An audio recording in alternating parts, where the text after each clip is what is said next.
అందరికీ జైభీమ్. నేను Rajesh Mahasen. Welcome to Mahasen media. ఈ రోజంతా హాట్గా నడుస్తుందండి.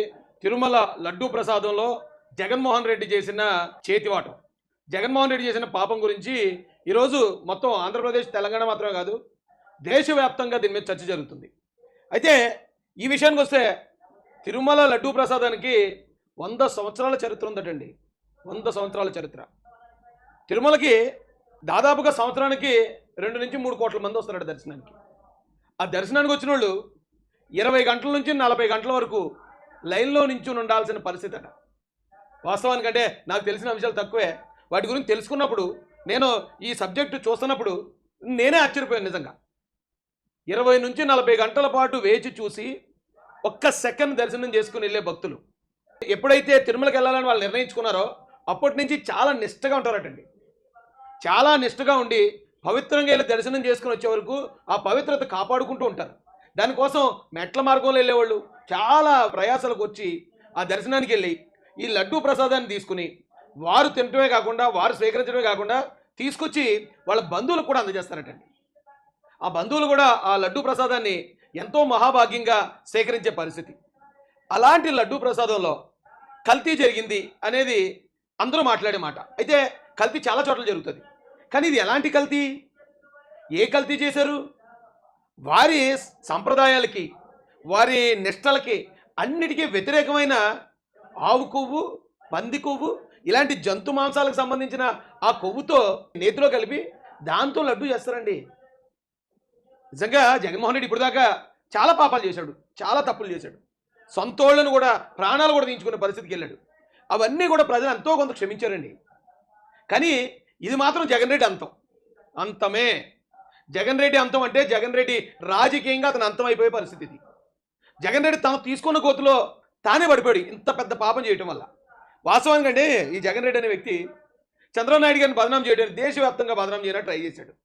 చంద్రబాబు నాయుడు గారు అరెస్ట్ అయినప్పుడు ఆయన్ని తప్పుడు కేసులో జగన్ రెడ్డి అరెస్ట్ చేసి అది తప్పుడు కేసు కాదు అని నిరూపించుకోవడానికి, చంద్రబాబు నాయుడు గారు అవినీతి చేశాడని నిరూపించడానికి ఇక్కడున్న సిఐడి సంజయ్ని, అంటే సిఐడి చీఫ్ సంజయ్ ఒకడు, additional advocate general Ponnavolu Sudhakar Reddy ఒకడు నేషనల్ ఛానల్స్కి ఇంటర్వ్యూలు ఇచ్చారు ఢిల్లీ పోయి. అంటే దేశవ్యాప్తంగా చంద్రబాబు నాయుడు గారిని బదనాం చేద్దామని చూశారు. ఆ తర్వాత మొన్న కూడా జగన్మోహన్ రెడ్డి ఇక్కడి నుంచి కొంతమంది ఎమ్మెల్యేలని, క్రిమినల్ ఎంపీలు పట్టుకుని ఢిల్లీ వెళ్ళి ఏదో ఘోరం జరిగిపోతుంది ఆంధ్రప్రదేశ్లో, టీడీపీ ప్రభుత్వం వచ్చిన తర్వాత అల్లర్లు జరిగిపోతున్నాయి, జనాలను చంపేస్తున్నారని నేషనల్ మీడియాకి వెళ్ళి ఇంటర్వ్యూలు ఇచ్చాడు. అంటే దేశవ్యాప్తంగా చంద్రబాబు నాయుడు గారి ఇమేజ్ని, ఆంధ్రప్రదేశ్ ఇమేజ్ని నాశనం చేయాలని అతను ప్రయత్నించాడు. కానీ దేవుడు ఏం చేశాడు అంటే అతను తీసిన గోతులో అతన్నే కప్పెట్టేశాడు. వివరాలకు వెళ్ళకముందు ఒక్కసారి మీరు చూడండి. మనం ఈ తిరుమల లడ్డూ గురించి జస్ట్ సెర్చ్ చేస్తే చాలండి, ఇవన్నీ నేషనల్ మీడియా, మొత్తం నేషనల్ మీడియా నిండా ఇదే టాపిక్ అండి.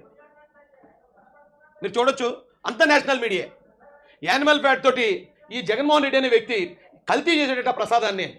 నిజం చెప్పాలంటే అండి, జగన్మోహన్ రెడ్డి చాలా కల్తీలు చేశాడు. లిక్కర్లో కల్తీ చేశాడు. లిక్కర్ని కల్తీ చేసి 32,000 మంది ప్రాణాలు పోగొట్టుకోవడానికి, 32,000 కుటుంబాలు అనాథలు అవడానికి కారణం అయ్యాడు. కానీ ఆంధ్రప్రదేశ్ ప్రజలు దాన్ని కూడా క్షమించారండి.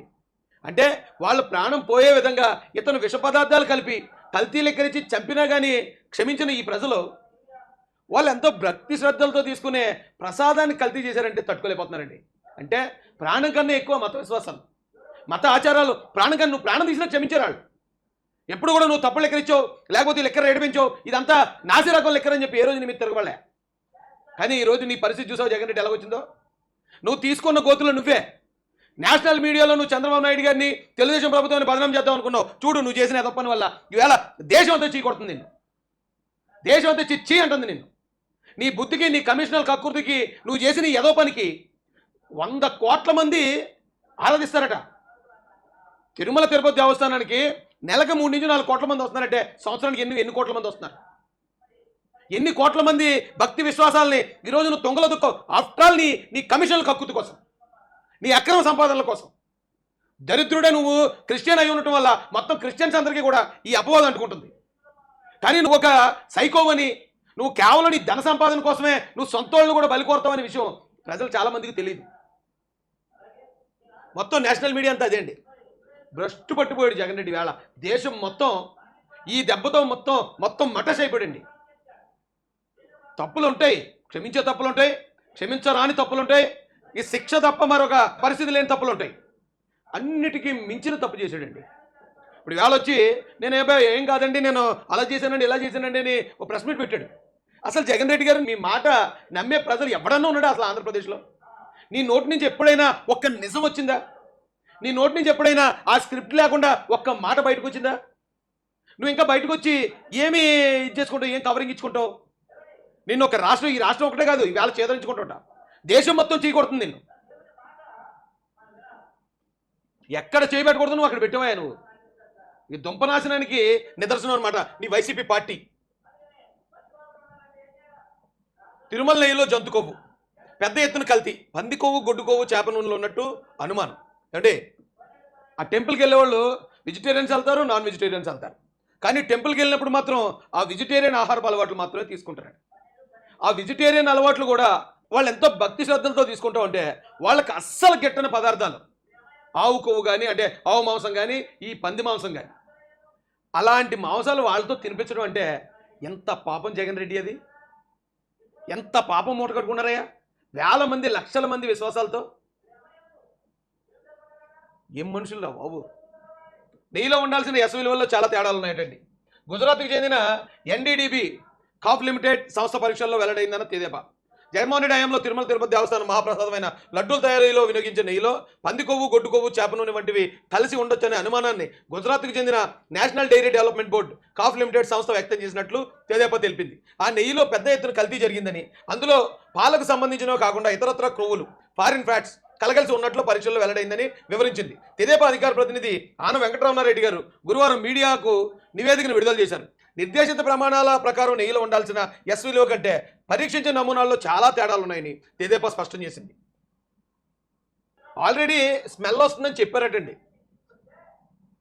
లడ్డూలు వాసన వస్తున్నాయని ఫిర్యాదులు వచ్చినా, తిరుమలలో శ్రీవారి ప్రసాదంగా ఇచ్చే లడ్డూలు వాసన వస్తున్నాయని, నాణ్యత లేదని, ఏదో తప్పు జరుగుతుందని భక్తులు అనుమానం వ్యక్తం చేశారటండి. పాపం అమాయకులు.